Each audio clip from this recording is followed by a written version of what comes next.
ભરૂચ જિલ્લાના જંબુસર તાલુકા પંચાયતની ચૂંટણીના પરિણામો બાદ દહેગામ અને આસપાસના વિસ્તારમાં રાજકીય વાતાવરણ ઉગ્ર બન્યું છે. કાવી 2 બેઠક પર ભાજપના ઉમેદવાર શકીલ અહેમદ મલેકના પરાજય બાદ સોશિયલ મીડિયા પર એક વિવાદાસ્પદ વિડીયો અને વોટ્સઅપ મેસેજ વાયરલ થતા સમગ્ર પંથકમાં ચર્ચાનો વિષય બન્યો છે. તાજેતરમાં યોજાયેલ જંબુસર તાલુકા પંચાયતની ચૂંટણીમાં કાવી 2 બેઠક પર રસાકસી ભર્યો જંગ જોવા મળ્યો હતો. આ બેઠક પર આમ આદમી પાર્ટીના ઉમેદવાર સોહેલ વિજેતા જાહેર થયા છે, જ્યારે ભારતીય જનતા પાર્ટીના ઉમેદવાર શકીલ અહેમદ મલેકને પરાજયનો સામનો કરવો પડ્યો છે. પરિણામો જાહેર થયા બાદ સોશિયલ મીડિયામાં એક વિડીયો વાયરલ થયો છે, જેમાં પરાજિત ઉમેદવાર હાથમાં તલવાર સાથે જોવા મળી રહ્યો હોવાનો દાવો કરવામાં આવી રહ્યો છે.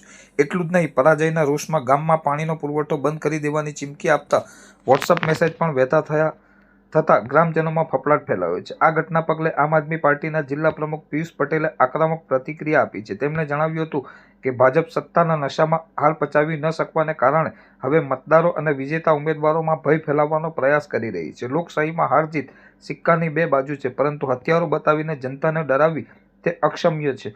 તેમણે તંત્ર પાસે આ મામલે તટસ્થ તપાસ કરી કડક પગલાં લેવાની માંગ કરી છે.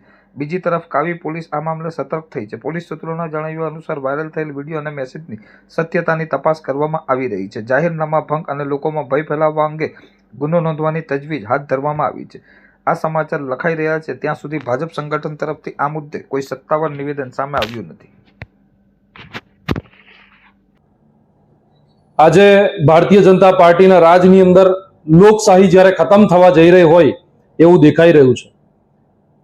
ભરૂચ જિલ્લાના જે જંબુસર તાલુકામાં આવેલ કાવી 2 બેઠક જે છે, આ કાવી તાલુકા પંચાયતની બેઠક ઉપર આમ આદમી પાર્ટીના ઉમેદવાર એવા સોહેલભાઈ મલેક જ્યારે વિજેતા થયા છે, સામે ભારતીય જનતા પાર્ટીના જે હરીફ ઉમેદવાર હતા તેઓ હારી ગયા છે આ ઇલેક્શન.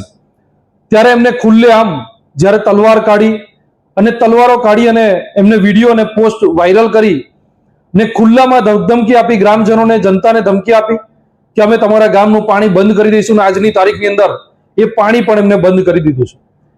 ત્યારે ભારતીય જનતા પાર્ટીના રાજની અંદર આવી જે ગુંડાગર્દી છે એ જનતા ક્યાં સુધી સહન કરશે?